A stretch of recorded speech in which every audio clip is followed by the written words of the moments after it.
Hi, everybody. Mark here, giving you a review of a brand new film that's on Netflix. And I know you've heard about it.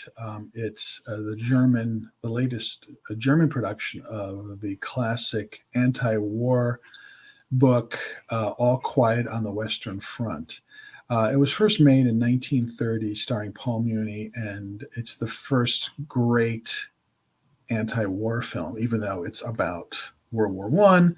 And the first one, and was written by Erich Maria Remarque, who was a soldier in that war, and he wrote this book, which is a classic of literature. And the movie's been done, made a few times. The story, and but this one was just made. It was just released this year, and it's a German film, and it's directed by Edward Berger, and he also co-wrote it, and it's a Netflix film, and it is stunning. I'm just going to say right now, it's a stunning film. It's, if you know anything about the story, it's about the last moments of World War One, 1918, on the Western Front in France, and it's a story of a young German soldier. His name is Paul, and his friends and their exploits and how they try to survive the last days of the war. The war ended on the 11th hour of the 11th day of the 11th month in 1918, Armistice Day. And what happens up to that. And so there's two parts of the story. There's the story of the soldiers and just the hellish experience they're going through. Hellish. There's nothing else can be. It's the worst you could ever imagine, and it's shown in great detail here. Just the filth that they're living in, just the horrible conditions, the violence. It's hard to watch.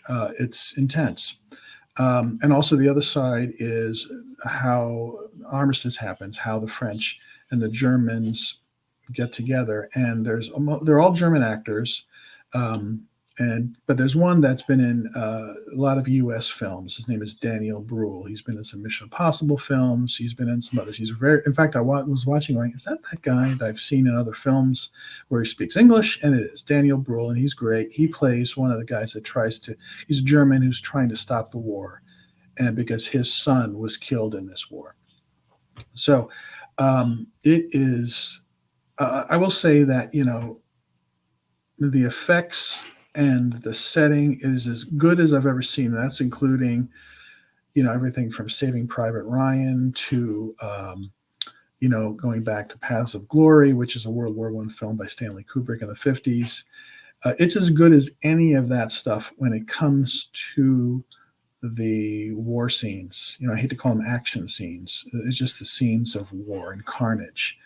And it's stunning, beautifully directed by Edward Berger. And I can't recommend the cinematography by James Friend.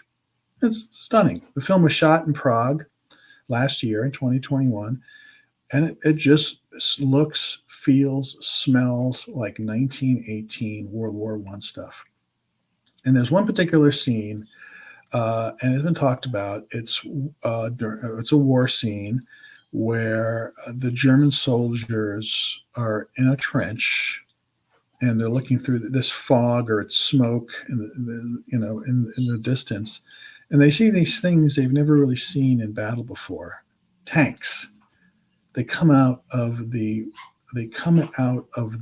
smoke like these monsters, and it's stunning. And I will also say the music, and I don't know I'd love to tell you who the music is stunning. It's really good.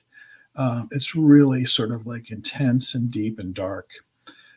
And I was riveted. In fact, during that tank scene, I said, "Oh my God, this is incredible." It's like so moving, and it was moving at the end. I mean, if you know the story, you know what happens. If you don't know the story, just go into it and expect, in many ways, a hard watch. But it's an anti-war film. It's about the reality of kids fighting the war, of older, in many cases, warmongering men back then who just didn't care. If you didn't want to go to war, you're going to be shot. That happened. So you had no choice. And if you're on the losing end like the Germans were at the very end, you still had to go and fight, and it didn't really matter. And when the war is over, everybody stops, puts down their guns, and walks away. It's the it just, you look at the insanity of war in this film. It's superb. I highly recommend it.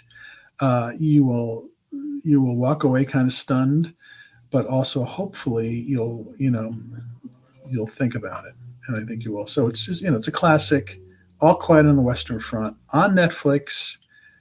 See it, okay? Well, so hopefully that's a good enough recommendation for you to guys sit down for 2.5 hours and watch something pretty damn good. Okay, I'll see you soon. Thanks. Bye.